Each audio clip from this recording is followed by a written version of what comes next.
శ్రీ మహాగణాధిపతయే నమః. మనం భక్తి శ్రద్ధలతో శివుణ్ణి ఆరాధిస్తే ఆయన ఎనలేని కృప ఎలా ఉంటుందంటే, చిన్న బిల్వపత్రం సమర్పించి ఏక బిల్వం సమర్పయామి అంటే చాలు ఆయన సంతుష్టి చెందుతాడు. ఓ దురాచారి గురించి చెప్తాను వినండి. కాపిల్య నగరంలో యజ్ఞదత్తుడను పండితుడు ఉండేవాడు. అతని కుమారుడు గుణనిధి. అతడు మిగుల దురాచారి. అతని ఆగడములకు అంతు లేకుండెను. అప్పుడు యజ్ఞదత్తుడు దుష్టుడు కులదూషకుడకు పుత్రుని కంటే పుత్రుడే లేకుండటే మేలు అని నిశ్చయించి భార్యను నీటిని నువ్వులను తెమ్మని ఇంటి ముందు నిలబడి నీళ్లు నువ్వులను విడిచి కుమారుని పరిత్యజించెను. విషయం తెలిసిన గుణనిధి చేయునది లేక తన పూర్వకర్మను నిందించుకొని నగరం వదిలి ఒక దిక్కునకు వెళ్ళిపోయాను. కొంత దూరం వెళ్ళి దిక్కు తోచక ఒక చెట్టు మొదట్లో కూర్చొని తన దుస్థితిని విచారించుకొనుచు బాధపడుచుండెను. అదే సమయంలో ఒక శివభక్తుడు ఆనాడు శివరాత్రి పర్వమొకట వలన సాయంత్రం శివుని పూజించుటకై వివిధ పూజా ద్రవ్యములతో నైవేద్యములతో తన బంధుమిత్రులతో కలిసి నగరం వెలుపల గల శివాలయమునకు బయలుదేరెను. వారందరూ ఈ గుణనిధి కూర్చున్న చెట్టు ముందు నుండే వెళ్ళుచుండిరి. వారి వద్ద గల నైవేద్యముల కమ్మని వాసనను ఆస్వాదించి వారి వెంటే వెళ్ళెను. ఆ శివభక్తుడు భక్తి శ్రద్ధలతో శివుని పూజించి నైవేద్యములు నివేదించెను.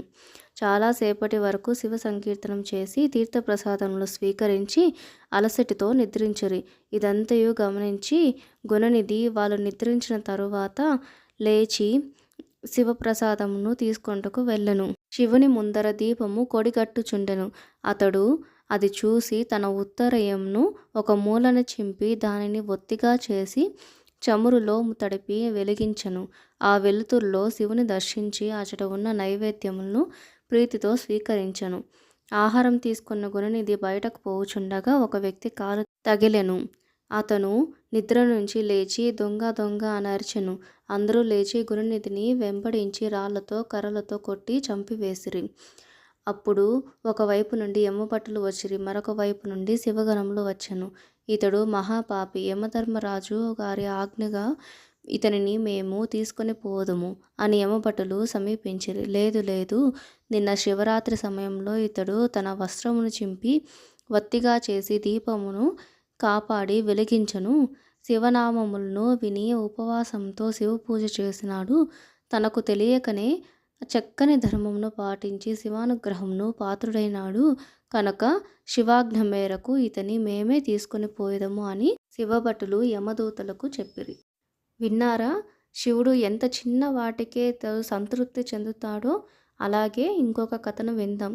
పూర్వము ఒక అడవిలో గురుద్రుహుడు అనే పేరు గల కిరాతుడు ఉండేవాడు.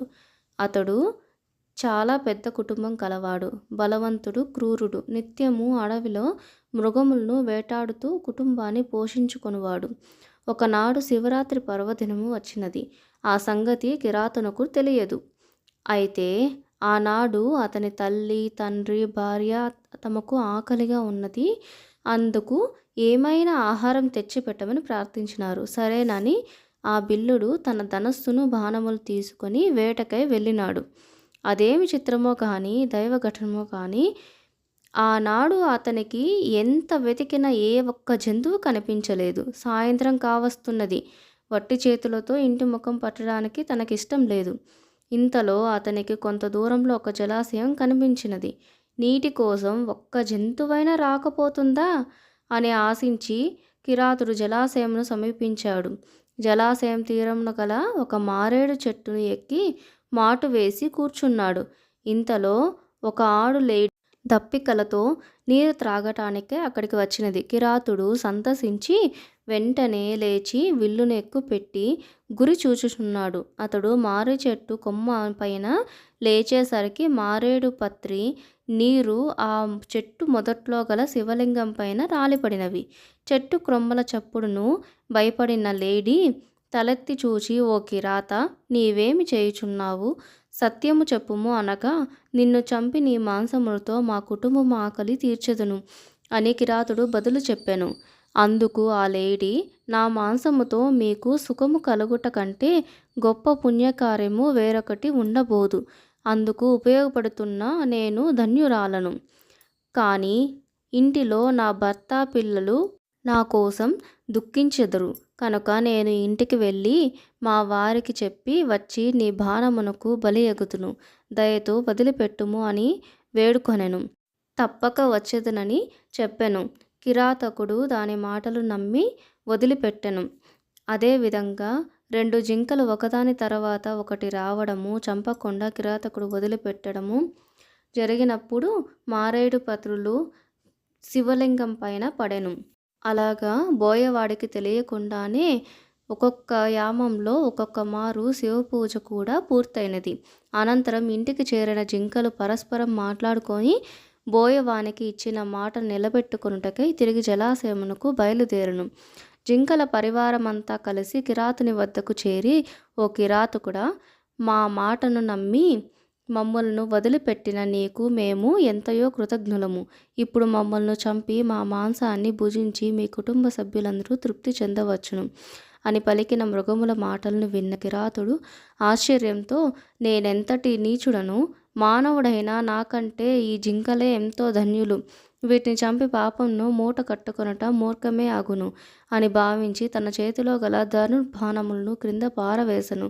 అప్పుడా అలికిడికి మారేడు పత్రములు కింద రాలి శివునిపై పడెను. పశ్చాత్తాపంతో అతని కంటనీరు కన్నీటి బిందువులుగా రాలిపడెను. ఆనాటి రాత్రి 4వ యామము శివపూజ కూడా పూర్తి అయినది. తద్వారా అతనిలో నిండియున్న పాపం, అజ్ఞానము నశించిపోయి జ్ఞానోదయమయ్యెను. కిరాతుడు మృగాలకు ఇలా చెప్పెను, మీరు ధన్యులు, ఇంటికి వెళ్ళి మీరు హాయిగా జీవించుడు అని పలికెను.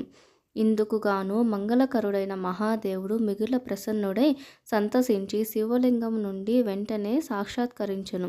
శంభుదేవుడు ప్రీతితో ఆ కిరాతుని స్పృశించి ఇట్లు పలికెను, ఓ కిరాత, నీ వ్రతముతో నేను ప్రసన్నుడైతిని.